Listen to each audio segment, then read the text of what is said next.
네, 오늘부터 우리는 예레미야서라는 방대한 양의 예언서를 살펴보기 시작할 겁니다. 예레미야의 인생은 참으로 파란만장합니다. 정말 눈물 없이는 들을 수 없는 그의 인생의 스토리가 있는데요.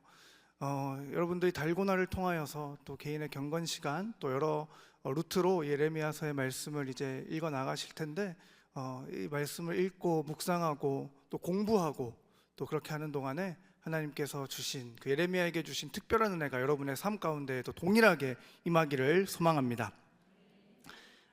예레미야는 옛 시대를 종식시키고 새 시대를 여는 그런 선지자입니다. 예레미야 1장 6절에서 말씀한 것과 같이 하나님께서는 예레미야를 그런 목적으로 모태에서부터 그렇게 지으셨습니다. 이 세상이 창조되기 전부터 하나님은 예레미야를 새 시대를 여는 선지자의 사명을 주시기로 작정하셨고 또 그의 삶에서 하나님의 뜻을 이루신 것입니다. 그러므로 그는 그렇게 살아갈 운명이었던 것이죠. 여러분, 우리가 선지자라고도 불리는 사람들이 있습니다. 선지자는 또 예언자로도 불리기도 하는데요. 이 선지자라고도 불리고 예언자라고도 불리는 이 사람들은 도대체 뭐 하는 사람일까요? 예언자 하면 여러분 어떤 이미지가 떠오르시나요?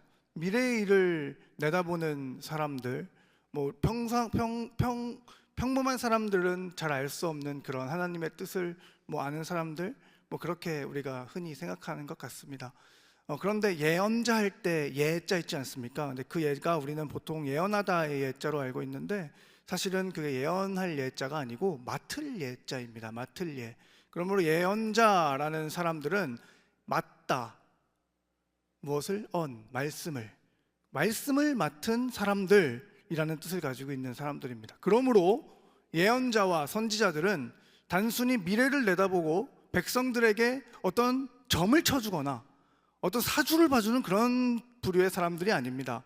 혹은 일반인들은 쉽게 알지 못하는 그런 정보를 먼저 습득하여서 어떤 공포 분위기를 만들고 또 어떤 기득권, 정보의 기득권이랄까요? 그런 어떤 사회를 이끌어가는 그런 사람은 더더욱 아닙니다. 예언자들이라고도 불리는 선지자들은 하나님의 말씀을 맡은 사람들입니다. 그게 무슨 말입니까? 예언자들은 자신의 뜻을 전하는 사람이 아니라는 것입니다. 내가 생각하는 것, 내가 어떤 상황을 내가 해석할 수 있죠. 우리 또한 여러 가지 상황, 사회 상황을 보고 우리 나름대로 해석하지 않습니까? 그러나 예언자라는 사람들은 그것을 자신이 공부했던 어떤 지식이나 물론 하나님이 그런 것들도 사용하셔서 예언자에게 말씀하시지만 자신의 어떤 능력으로 그 상황을 해석해서 사람들에게 알려주는 것이 아니라 하나님께서 말씀하시는 것만 전하는 사람들이 바로 선지자요 예언자입니다. 그러므로 참 예언자, 정말로 하나님의 말씀을 맡은 사람들은 정말 영광스럽고 정말 무거운 그런 어떤 직분을 맡은 그런 사람들이라고 우리가 알 수 있습니다. 또 어떤 학자들은 예레미야를 새로운 모세라고 이야기하기도 합니다. 그렇게 얘기할 만큼 예레미야는 정말 위대하고 정말 우리가 세세토록 우리가 계속해서 곱씹어보고 그의 삶을 묵상할 가치가 있는 정말 대단한 사람임에 틀림없는 것 같습니다. 그런 사람이기 때문에 예레미야의 삶은 당연히 하나님께서 잘 책임져 주셨고 하나님께서 그의 삶 가운데 정말 형통함을 허락하셨겠죠. 예레미야는 돈을 많이 벌었겠죠. 예레미야는 결혼도 잘하고 자녀도 많이 낳고 그런 삶을 살았겠죠. 저도 그렇게 생각을 했었는데 그렇지는 않았던 것 같습니다. 예레미야는 약 40년 정도 되는 기간 동안 선지자로 활동했습니다. 그는 요시야라는 왕 13년에 선지자로 활동하기 시작했는데요. 그때 부름받아서 요시야, 그리고 여호아하스, 그리고 여호야긴, 시드기야, 이 5명의 왕, 그러니까 이스라엘이 멸망하기 직전에 그 시대를 살아냈던 그런 선지자입니다. 예레미야가 활동했던 그 시절을 잠깐 짧게 배경을 설명을 드리자면요, 그 당시에는 바벨론, 우리가 잘 알죠. 바벨론이라는 제국이 세계 정복을 목표로 서진 정책을 펼치고 있던 시대입니다. 그래서 바벨론의 그런 이 침략 전쟁 때문에 온 세계가 전쟁의 소용돌이에 휘말려 있던 그런 상황 속에서 예레미야는 선지자로 활동을 했습니다. 이때 이제 이스라엘의 내정에 간섭을 하던 두 강대국이 있었는데 한쪽은 이제 이집트, 애굽이었고요. 그리고 한쪽은 바벨론이었습니다. 그래서 그 두 나라가 계속해서 자신들에게 유리한 정책을 펴는 왕들을 세웠다가 패했다가 하면서 그런 이스라엘의 내정에 간섭하면서 이스라엘은 사회 정치 경제적으로 상당히 혼란스러운 그런 시절이었습니다. 아무튼 멸망할 무렵, 이스라엘이 멸망할 무렵에는 이스라엘은 친이집트 정책을 펼칩니다. 그런데 우리 예레미야, 이 하나님의 말씀을 맡아서 자신의 어떤 견해를 섞지 아니하고 오직 하나님의 말씀만을 전하는 이 예레미야가 친이집트 정책을 펼치는 이스라엘 정부에게 눈치도 없이 이집트에 붙고 바벨론을 버리면 멸망할 거다라고 선포하고 다닙니다. 여러분, 그 당시에는 온 이스라엘이 친이집트였던 그런 시절이에요. 그런데 거기서 어디 뭐 들어보지도 못한 부시맨 같은 무슨 허름한 사람이 와가지고 아는 척을 해대면서 바벨론에 붙지 않으면 다 망한다. 뭐 지도자들이 무슨 판교를 굽게 하고 너네들의 죄와 맞물려서 이스라엘은 망할 것이다 라고 선포해버립니다. 분위기가 어땠을까요, 여러분? 예레미야는 시대의 역적이 됩니다. 시대의 역적. 여러분, 예레미야가 그 일생 동안 당한 고난과 고초들이 어떤 것인지 아시나요? 제가 한번 좀 찾아봤는데요, 다음과 같습니다. 매를 맞고 목에 나무 고랑이 채워집니다. 국가 반역자의 누명을 쓰고 지하 감옥에 갇히기도 합니다. 생명의 위협은 수시로 느낍니다. 그리고 하나님께서 예레미야에게 결혼과 자녀 출산을 금지하십니다. 그리고 백성을 위해서 기도하지도 말고 애통하거나 위로도 하지 말라는 그런 명령을 하십니다. 그의 메시지를 아무도 믿지 않았고 오히려 그는 조롱받습니다. 그리고 그토록 사랑하고 그의 인생을 바쳐서 헌신했던 이스라엘이 멸망하는 것, 처참히 바벨론 군대의 그 말발굽에 짓밟히는 것까지 목도한 사람이 바로 예레미야입니다. 그는 하나님의 말씀을 맡아서 평생 하나님께 순종하며 살았지만 그에게 돌아온 것은 조롱과 생명의 위협, 그리고 종국에는 이스라엘의 멸망이었습니다. 참 비참한 인생이죠. 정말 예레미야서를 여러분들이 다 읽어보셔서 잘 아시겠지만 얼마나 비참합니까? 예레미야처럼 살라고 하면은 사실 저는 망설여질 것 같습니다. 그토록 처참한 인생을 산 사람이 예레미야인 겁니다. 그런데 예레미야는요, 그의 인생 동안에 하나님께서 그에게 주신 그의 사명을 완수합니다. 그는 끝까지 하나님의 말씀만을 전합니다. 그의 말년은 처참했습니다. 물론 성경에는 나와 있지 않지만 이굽에 이렇게 끌려가서 죽음을 맞이하는 그런 말년을 맞게 되었다고 우리가 익히 알고 있죠. 그게 결국 아무도 모르게 죽음까지 당하는 그런 삶을 살았던 예레미야의 사명을 완수하게 만든 원동력은 무엇이었을까요, 여러분? 예레미야가 이런 고백을 합니다. 예레미야 20장 8절에서 9절까지의 말씀인데요, 제가 여러분들에게 읽어드리도록 하겠습니다. 이 고백을 읽으면 그가 어떤 마음으로 사역했는지 우리가 알 수 있습니다.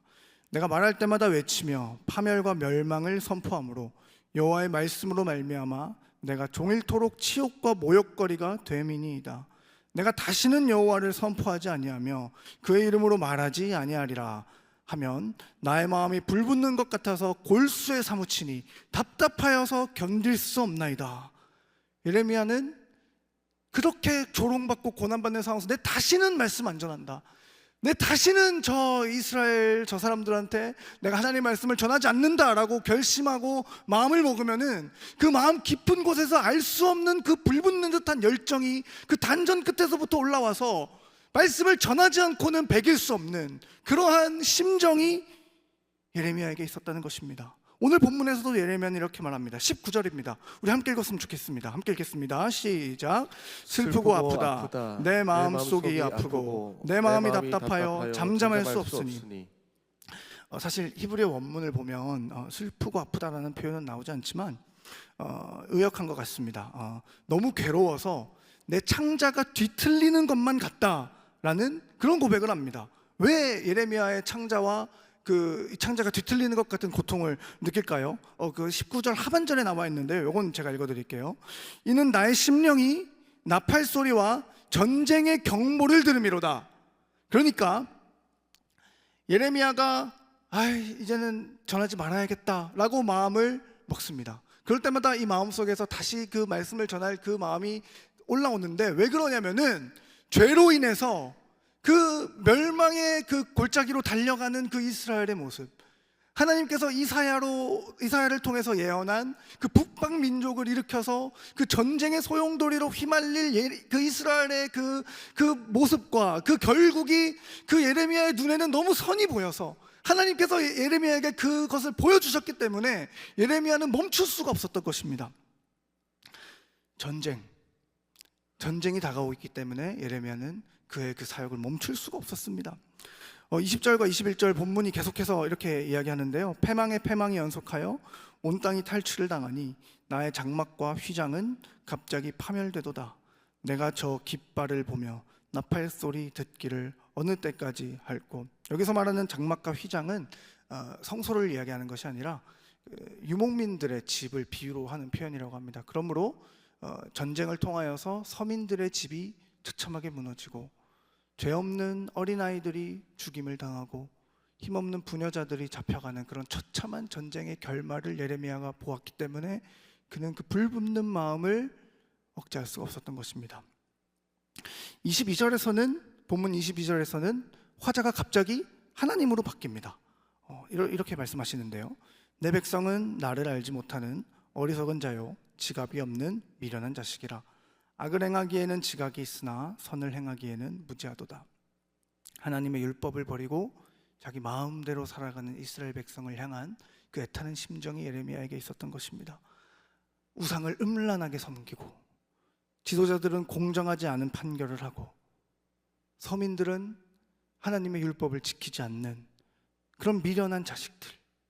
그러나 하나님은 그 자식들에게 이 악을 행하기에는 지각이 있으나 선을 행하기에는 무지한 이 나쁜 놈들아라고 말씀한 것이 아니라 그 정말 멸망을 향해 달려가는 자녀를 보는 어미와 그 아비의 심정으로 아이고 어이할꼬 그런 심령으로 하나님께서, 그리고 예레미야는 지금 이 이스라엘을 바라보고 있는 것입니다. 저는 이것이 예레미야의 그 처참한 삶을 이끌어갔던 그 원동력, 그 키포인트라고 생각을 합니다.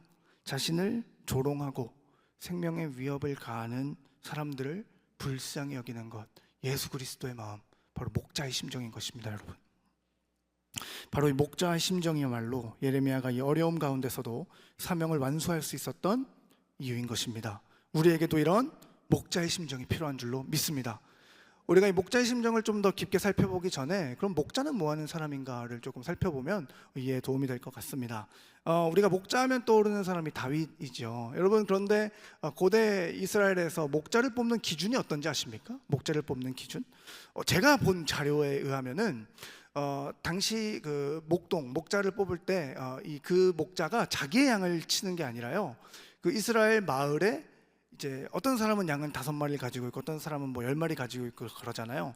그럼 그런 양을 가진 그 양 주인들이 모여가지고 목자 한 명을 뽑는다고 합니다. 그래서 그 여러 사람들의 양을 그 목자가 이렇게 쳐주는 것이죠. 그래서 이 여러 양 주인들이 모여서 목자를 앞에 이렇게 세운 다음에 우통을 벗긴다고 합니다. 그런 다음에 뭘 볼까요? 우통을 벗긴 다음에 뭘 볼까요? 근육? 식스팩? 갑바? 바로 몸에 난 상처를 본다고 합니다. 몸에 난 상처, 사자의 이빨 자국, 곰의 발톱 자국. 과연 이 목자가 자기의 양들을 위협하는 맹수가 달려들 때 맞서 싸웠는가 싸우지 않았는가를 사람들이 본다는 것입니다.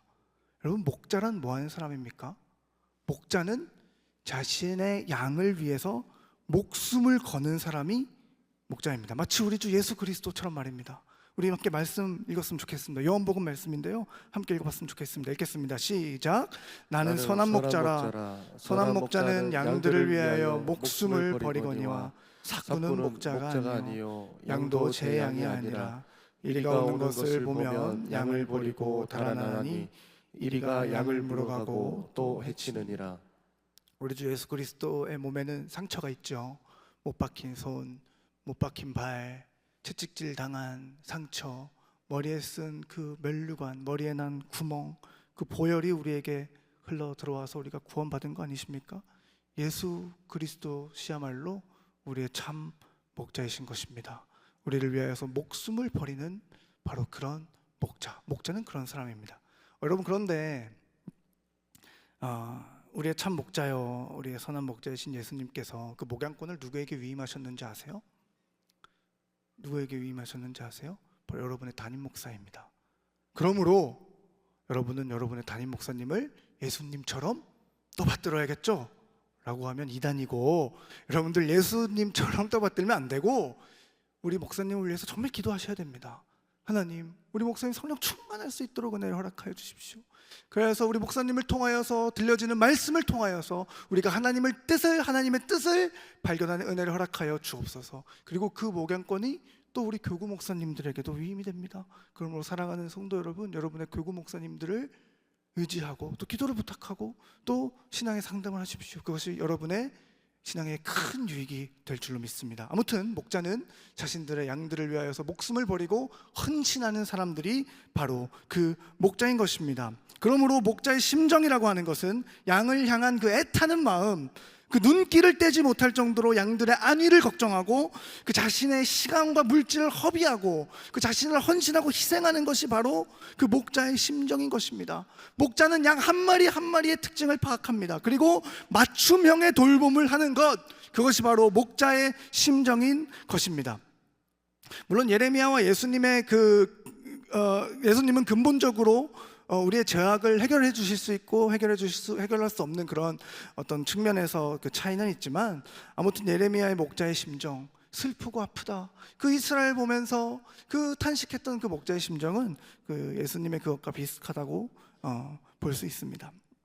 하나님 나라를 함께 확장해 나가는 사랑하는 동역자 여러분, 저와 여러분에게도 이러한 목자의 심정이 있기를 간절히 소망합니다. 그래서 우리가 맡은 양들이, 우리가 맡은 자녀들이 정말 우리가 받았던 그 예수 그리스도로 받았던 그 돌봄의 그 은혜를 누릴 수 있는 그런 축복의 통로가 되시기를 간절히 소망합니다. 그렇다면 우리가 누구에게 또 어디에서 이 목자의 심정을 흘려보내야 할까요? 먼저는 우리 사랑하는 대한민국을 향한 목자의 심정을 품어야 합니다. 저는 최근 충격적인 뉴스를 들었습니다. 대구 지역의 한 초등학교에서 수업 후에 남녀 교사가 부적절한 행위를 하다가 초등학생에게 적발된 사례를 제가 들었습니다. 참 이상한 일이죠. 참 변태적인 일이지 않습니까? 왜 그랬을까요? 이 대한민국의 윤리의식이 점점 무너지는 것 같습니다. 여러분, 우리 청소년들이 얼마나 음란물에 쩔어 있는지 아십니까? 얼마나 이 음란물이 쉽게 유통되는지 아십니까? 클릭 한 번이면 볼 수 있는 그런 시대가 되어버렸습니다. 정말 기도해야 됩니다.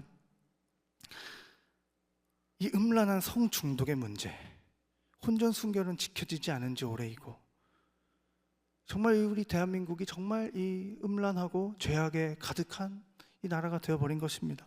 여러분, 그러므로 우리는 이 대한민국을 향한 절절한 목자의 심정을 가져야 합니다. 그런데 우리가 나라를 위해 기도하고 또 걱정하고 이야기할 때 우리가 반드시 기억해야 되는 것이 한 가지 있습니다. 우리가 그 기억해야 되는 것을 우리 말씀을 통해서 함께 읽도록 하겠습니다. 읽겠습니다. 시작. 우리의 싸움은 인간을 적대자로 상대하는 것이 아니라 통치자들과 권세자들과 이 어두운 세계의 지배자들과 하늘에 있는 악한 영들을 상대로 하는 것입니다. 우리는 인간을 보고 싸우는 것이 아니라 그 배후에 있는 악한 영들을 상대하는 것입니다. 우리의 원수 마귀와 싸우는 것입니다. 무슨 말입니까? 영적인 시각으로 우리나라의 문제를 바라보자는 것입니다.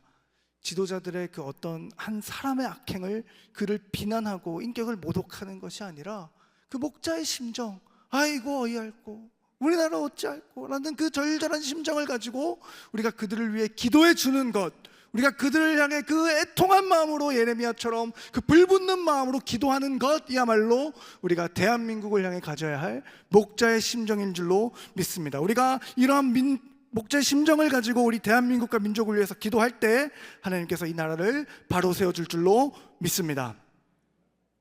두 번째는 우리가 영혼을 향한, 당연한 이야기죠, 영혼을 향한 목자의 심정을 가져야 합니다. 여러분, 이 목자의 심정의 가장 핵심적인 요소가 뭔지 아십니까?